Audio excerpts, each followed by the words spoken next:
My name is Jesse Bolt. I'm from Warman, Saskatchewan, and this is Bertha. She's a 1997 Dodge cargo van with over 220,000 kilometers.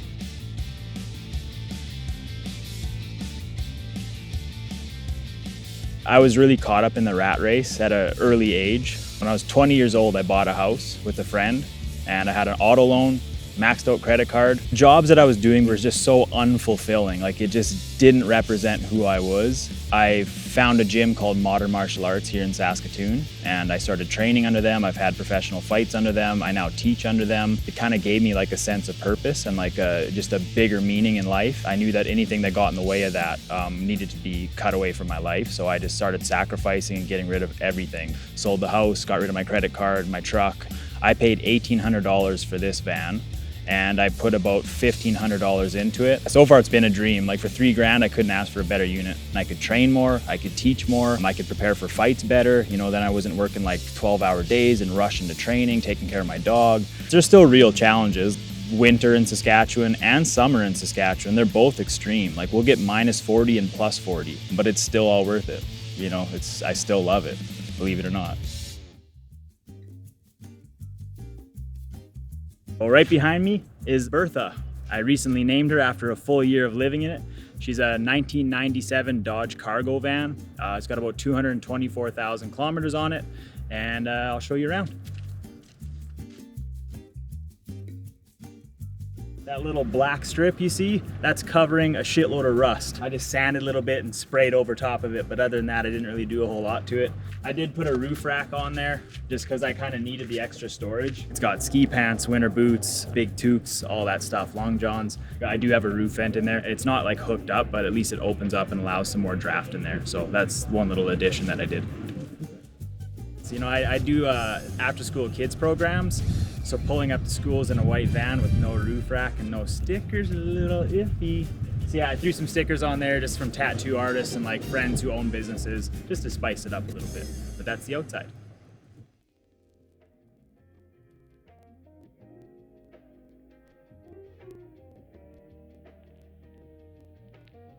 First things first, I actually just recently wood paneled it. So I insulated this door, wood paneled it, got some shelving for like books and journals and whatever else. So it just looks nice.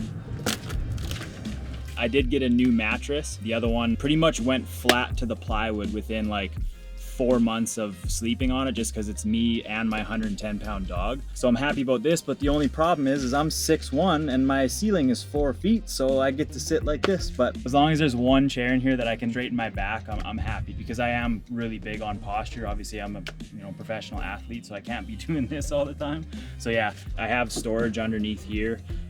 Things like clothes, kitchenware that wouldn't fit in my kitchen, camping stuff, just like random things that I didn't want on my open space shelves. I got a 2,000 watt inverter. It's the only power source that I have in here, and it's honestly all that I need. That's hooked up to my one van battery, so I just can't kill it because then I'm stranded. So I do have to be a little bit careful, but so far I've ran my Blendtec blender, I charged my camera, laptop, phone, and this. I think I paid $150 for the battery and the fan itself. Takes about half an hour to charge, and it runs for about 5 hours.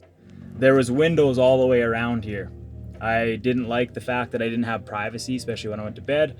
So I spray painted the inside, insulated it, wood paneled it, and then it allowed me to like hang shelving, which I really needed because it is such a small space. But this is basically my kitchen.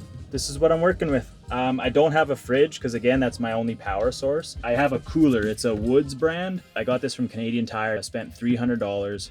I would have loved a Yeti, but the same size cooler Yeti version, $800. I have to fill it up with ice every 4 or 5 days, depending on how hot it is.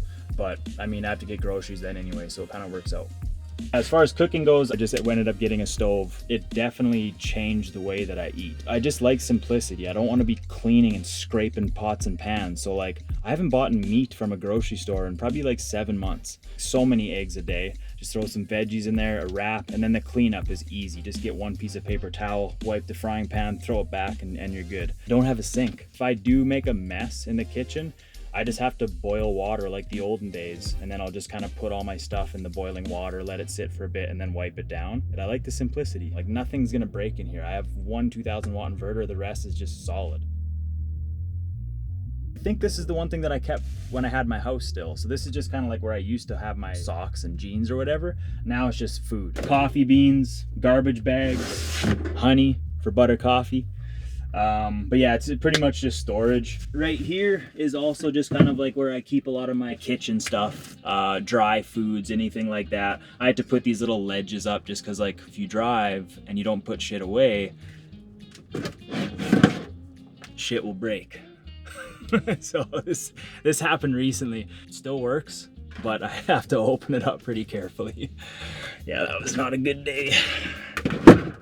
This little rope makes a big difference. This is my camera in here, and so it, it just prevents it from sliding off.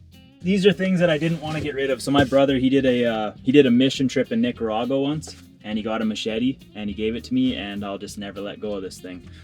I don't want to say it's protection because I'm not going to hit someone with a machete. That's insane, but don't mess around, This just kind of holds like electronics. I got speakers, usually my cell phone charger is up here. These lights along here, I have not changed the batteries, and I've had these for like 5 months. Stapled them to the wood, and in all honesty, like at nighttime, it's a game changer. It really like sets the mood and just makes it nice and peaceful in here.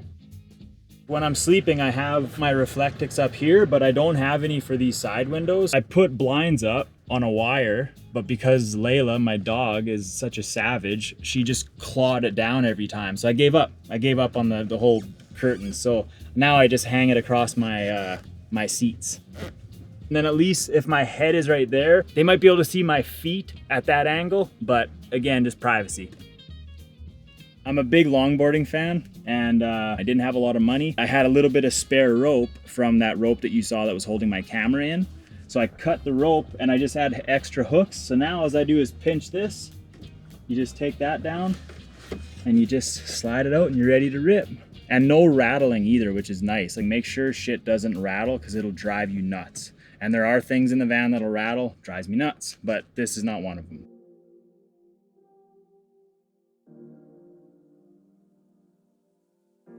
One thing my dad did say was to always listen to your gut, which is your intuition. Your brain is too smart. It overthinks everything, and eventually you won't even make a decision. Your heart's too emotional. It'll get tugged in all directions. It doesn't think with logic. But whatever that weird feeling is that everybody has, if that feeling is strong enough, then go towards that, even if it seems scary at the time. But just listen to your gut, listen to your intuition. And that's what led me into professional fighting and martial arts, to coaching, to van life. So honestly, it brings me a lot of joy, just kind of like trying to get good at listening to my gut and that inner feeling. The freedom that it offered me to dive into the things that I love, like taking care of my dog, training martial arts, teaching martial arts, and when I have a fight, really dialing in on that fight camp. Like I just won one of the biggest fights in my life. So it's not that I'm not working, but I'm working at the things that I love, and that brings a lot of meaning to my life. So whatever you're going through, you might be in the rat race like I was, it was totally worth it to step out and really kind of dial in on the things that I love to do.